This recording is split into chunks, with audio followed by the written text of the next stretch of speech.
Écrivez Clédou dans la barre de recherche. Vous possédez un iPhone ou une tablette? Allez dans App Store et recherchez Clédou. Avec l'application Clédou, vous avez le choix. Écoutez la radio Clédou en direct, réécoutez nos émissions telles que Allo Clédou, la revue de la presse ou encore le journal. Devenez vous-même journaliste en nous envoyant vos articles en format texto ou vidéo. D'autres fonctionnalités sympas vous attendent sur l'application Clédou. Clédou, c'est doux, c'est pour vous et avec vous.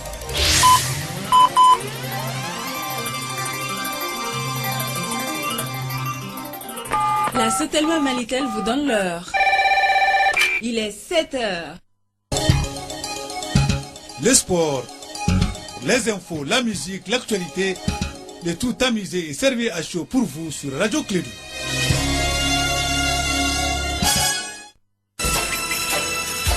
Radio Clédou, le journal avec Sotelma Malitel. Mesdames et messieurs, fidèles auditeurs et incursions de Clédou sur l'ensemble des réseaux, nous vous disons d'abord bonjour. Merci d'avoir choisi Clédou. C'est votre choix. Et c'est le meilleur des choix que vous puissiez faire en ce moment. Et surtout en ce jour de jeudi 25 juillet de l'an 2019. Il est 7h30 temps universel.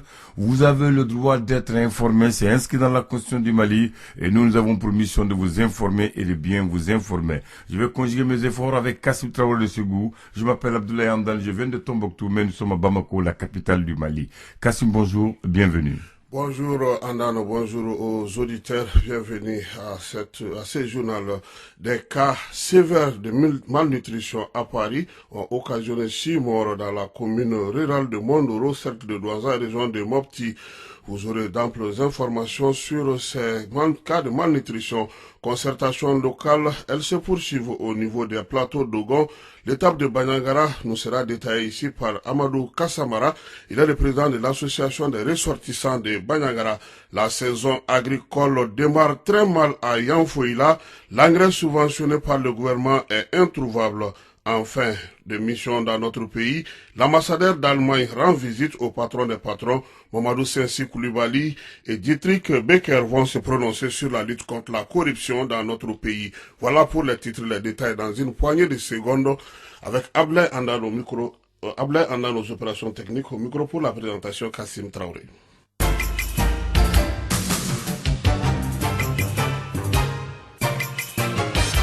L'engrais subventionné par l'État malien est invisible, introuvable dans les marchés à Yanfouila. C'est le constat fait par les paysans qui se trouvent bloqués dans leurs activités culturelles alors que certains ont fait des semis de maïs. Sidiki Sidibé, paysan à Yanfouila, nous donne plus de détails. L'engrais est devenu une denrée rare à Yanfouila. Même les gens qui sont enregistrés sur le téléphone n'ont pas leur engrais. Les 15% du budget alloué à l'agriculture, là, est-ce que ce n'est pas un bluff? Est-ce que ce n'est pas un effet d'annonce? En tout cas, l'année dernière, 2017, 2018, 2019, le début d'hivernage a été très difficile à Yanfouila ici par rapport aux engrais. Et l'engrais subventionné n'est jamais venu ici. Il y a l'engrais qui est payé aux gens. Les paysans sont obligés de payer l'engrais à 15 000 à 17 000 francs et le sac. Alors qu'on dit que c'est de l'engrais qui est subventionné. On se pose la question réellement si Yanfouila ne fait pas partie du Mali. L'engrais subventionné, le sac de 50 kg devait revenir à combien aux paysans? 11 000 francs aux paysans, selon les déclarations des ministres. Mais présentement, sur le terrain, on a ça à 17 000, voire même 18 000 francs le sac, aussi au mois où je vous parle. Ce n'est pas subventionné. Il y a de l'engrais. À Yanfouila, on ne peut pas avoir de l'engrais subventionné à 11 000 francs, présentement. Et on se pose la question, le représentant de la Chambre d'agriculture, qui est un certain Boujan Sidibé, il devient introuvable. Le serveur qui doit nous donner le quota se trouve au Ghana. Et vous voulez que les paysans cultivent alors? Comment ils vont cultiver? C'est pas possible. Même cas à Baguededa, où l'engrais subventionné par l'État se fait attendre dans beaucoup de zones, ce qui veut dire que le début de la saison agricole devient difficile pour les paysans, qui d'ailleurs se posent la question si les 15% de l'État sont utilisés pour le bon déroulement de la campagne agricole. Concertation locale dans les plateaux de Gon, elles se poursuivent normalement. Commencé il y a une semaine, dans tous les cercles, il y a des commissions mixtes de dialogue local. Les synthèses de ces rencontres seront remises au Premier ministre le dimanche prochain à Mopti. Mais avant, Amadou Kassamara, président de l'association des ressortissants du cercle de Bandiagara, nous explique les étapes effectuées par sa délégation dans 5 des 8 arrondissements de Bandiagara. À ce niveau, tout s'est normalement bien passé. Nous avons échangé avec les populations en présence de l'administration, des autorités politiques, administratives et tout. Et les populations nous ont dit face à face, c'est qu'ils pensent la problématique de cette crise-là et en proposant des solutions. Nous allons donc aller vers ça. Quelles sont les propositions faites par les populations? Ils ont demandé la présence des forces de sécurité dans chaque commune. La crise est un peu entretenue par cela au niveau de Bamako. Donc les solutions proposées, c'est de maintenir ou de ramener la sécurité ou la paix avec la présence des forces de sécurité et de défense. Votre tournée vous a permis quand même de voir si les populations ont pu reprendre les activités, surtout en cette saison hivernale. Il y a vraiment une accalmie totale. Depuis le début de la crise, il n'y a pas eu d'attaque, il n'y a pas eu de mort, il n'y a pas eu quoi que ce soit. Et par contre, dans certains arrondissements, à présent, il y a des arrondissements où il n'y a pas eu de semis. La pluie, même hier, il y a eu une très forte pluie. Mais les paysans ne peuvent pas se rendre dans les champs. Même autour de Bandiagara, il y a des gens qui ne peuvent pas se rendre dans les champs. Parce qu'il y a des gens qui se baladent avec des armes, des fusils de guerre, en menaçant les populations qui veulent aller pratiquer leur agriculture. Voilà, pour ce qui est de ces concertations locales, Babaliba, qui conduit la délégation de Koro, nous a fait savoir que tout se passe aussi normalement dans la commune de Djungani, Gangafani 1 et 2, et surtout dans le village de Yoro, où les populations ont pu faire les premières concertations avec l'armée et la délégation des ressortissants.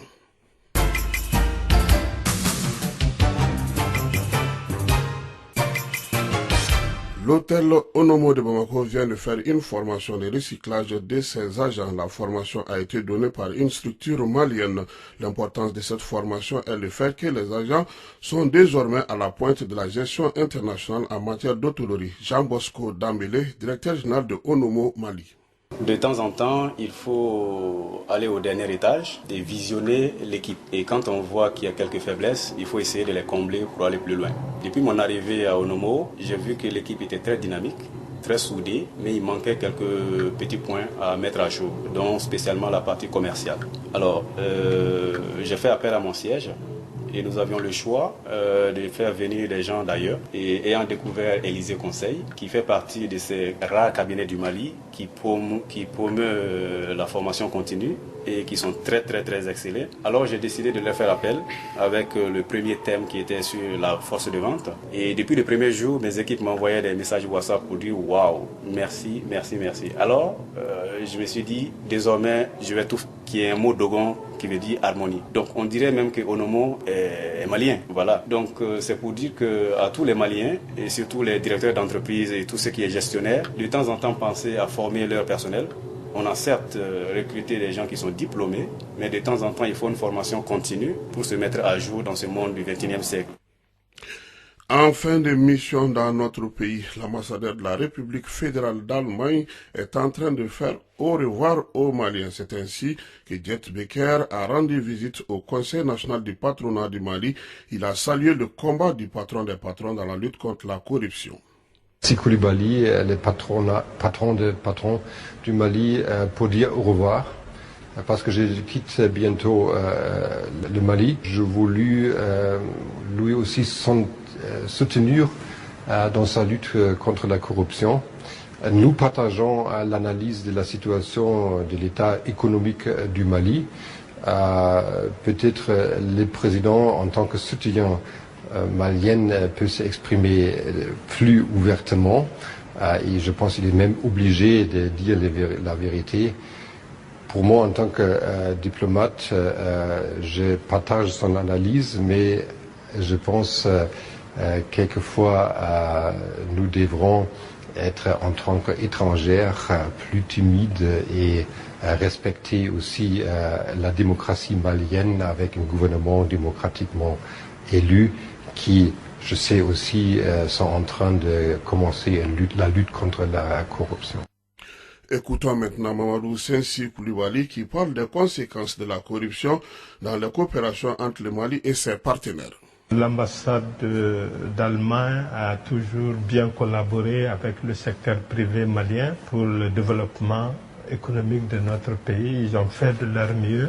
Malheureusement, nous sommes dans un pays où la corruption est tellement forte, où la corruption a gangréné la société et l'économie, qu'on ne voit pas ce que les partenaires du Mali, particulièrement les Allemands, ont injecté dans l'économie malienne pour le développement de notre pays.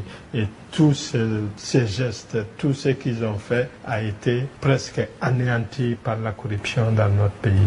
Et que ce soit au plus haut niveau ou à plus bas, parce que les projets initiés par les deux pays, parfois c'est détourné par un certain nombre de fonctionnaires véreux, corrompus, qui ne pensent qu'à eux-mêmes, qui ne pensent qu'à accumuler, sans penser à ses contemporains, les Maliens qui sont pauvres, les Maliens qui sont là, qui cherchent seulement à manger une fois par jour.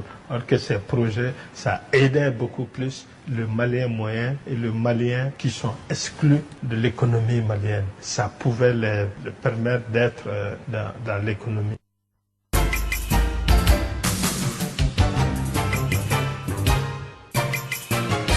Page invitée de cette édition, des cas sévères de malnutrition à Paris ont occasionné la mort de 6 personnes dans la commune rurale de Mondoro, cercle de Douanza, région de Mopti.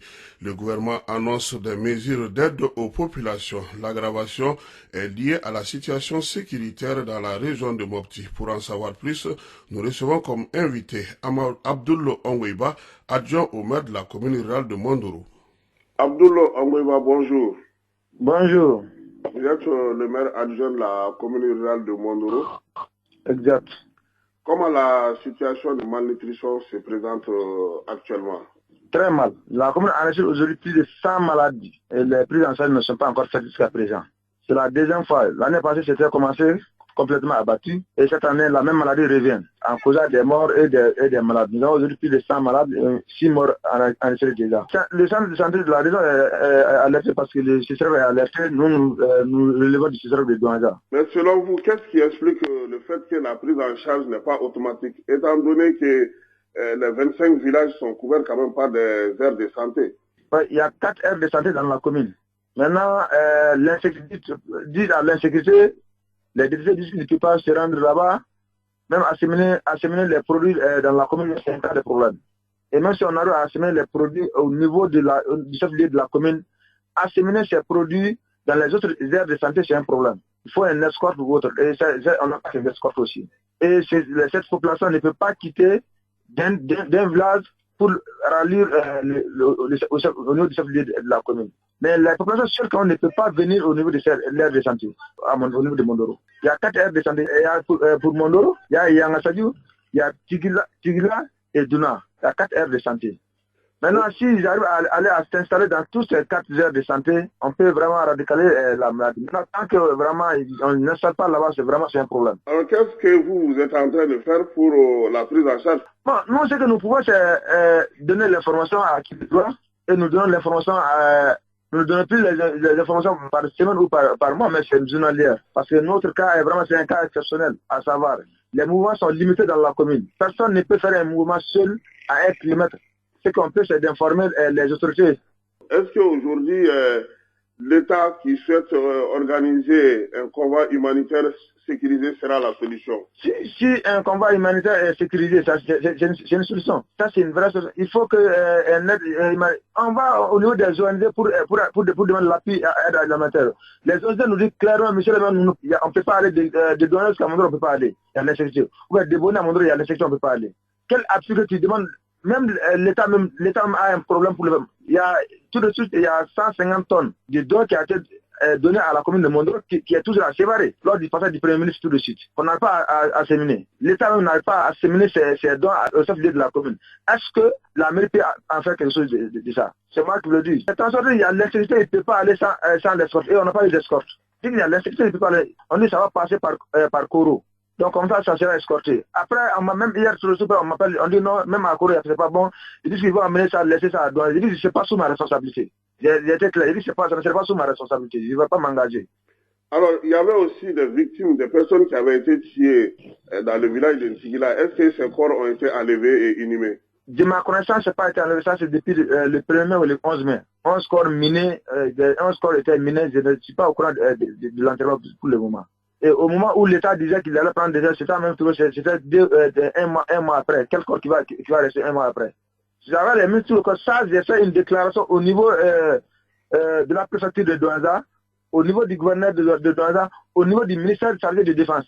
J'ai fait cette déclaration. Moi, j'ai fait le message à ces 3 organes. Alors, monsieur le maire, dans toutes ces conditions, comment vivent les populations de Mondoro? Comment les populations parviennent à survivre? En détresse totale. En détresse totale. Les populations de Mondoro aujourd'hui, vraiment, ils vivent très mal. Très mal. Ils sont assis pour dire que si je ne meurs pas aujourd'hui, je meurs demain. Voilà, point barre. Nous, en tant qu'autorité locale, on n'a même pas l'œil pour regarder nos populations aujourd'hui. Parce que selon eux, nous, les maires, on ne fait rien vraiment pour les aider. Et pourtant, nous faisons de nos mieux. Avez-vous un mot de la fin ou un appel? Vraiment, l'appel que j'ai, c'est de faire un appel à l'État, de prendre vraiment sa responsabilité carrément. Une commune de 58 000 habitants qui est délaissée aujourd'hui comme ça, vraiment, je suis désolé. C'est la commune la plus vaste du cercle de la commune de Mopti. Il n'y a pas une commune qui vaut la commune de Mondoro aujourd'hui dans la région de Mopti. Et cette commune qui est vraiment en détresse aujourd'hui, qui est délaissée, sous toutes ses formes, la commune est limitée, c'est une commune transfrontalière, Mali-Burkina. Cette commune a connu 2 guerres, Mali-Burkina. Et si on dit cette localité qui est délaissée aujourd'hui, cette population qui ont laissé à la boucherie aujourd'hui, vraiment ça fait très mal. J'en fais un appel au gouvernement de prendre leurs responsabilités, de secourir cette population. Sinon, si ça continue dans un mois comme ça, on va dire que la commune de Mondoro existait au Mali. Merci beaucoup. Je vous en prie. C'est Traoré. Espérons que la commune de Mondoro reste à exister et surtout pour le bonheur des populations de cette grande commune. Mondoro est la plus grande commune dans la région de Mopti. Allez, on dit ce sont mes cousins les cadeaux, ils vont continuer à survivre, à se battre pour leur intérêt, l'intérêt de sauver leur maître. Maintenant, nous sommes jeudi, comme d'habitude, il y a exception, parce que l'exception fait la règle, il n'y a pas de débat politique. Non, il y a débat politique. Ah bon, d'accord. Peut-être sauf s'il y a un changement de votre côté. Ah non, il n'y a pas de changement pour l'instant. Maintenant, qui sont les invités et quel est le thème? Le thème, c'est le dialogue inclusif. Le dialogue inclusif, oui. La situation sécuritaire. La situation sécuritaire. Les questions d'actualité. Ça, c'est oui. Nos invités sont Aboubakar Sidiki Fomba, président du parti ADPM. ADPM, c'est pas ADP Malibin. Non, ADPM. Bien. Le parti du coq. Ah, le coq. Oui. Quand le coq chante, il fait jour. Adama Ben Djera, il est initiateur du Parlement populaire du peuple. Le Parlement populaire du peuple qui n'est pas élu. Voilà. Ibrahima Kebe du mouvement Faso Kanou. Ibrahim Kebe du mouvement Faso Kanou. Est-ce que Faso Kanou Boudou Soukouna? On saura ce soir. Oui. Et Elaj Tandina du Parena. Du Parena. Oui. D'accord. Et tu le sais Parena. Le Parena est dans la majorité maintenant. Ils sont à la majorité ou ils sont dans ce qu'on appelle... Non, une fois au gouvernement, c'est la majorité. Ah. On n'a même pas le choix. Non. Non. Parce qu'eux, ils ont signé l'accord politique. Même si tu n'as pas signé l'accord politique, si tu es dans le gouvernement, tu es dans la majorité. Parce que le tout se décide en ta présence. On parle de l'État, et on défend l'État, on est dans la position du régime. Très bien. Ça, c'est le politicien de Clédou qui parle. Merci, Kassim. Et à ce soir. Inch'Allah. Radio Clédou, le journal, avec Sotelma Malitel.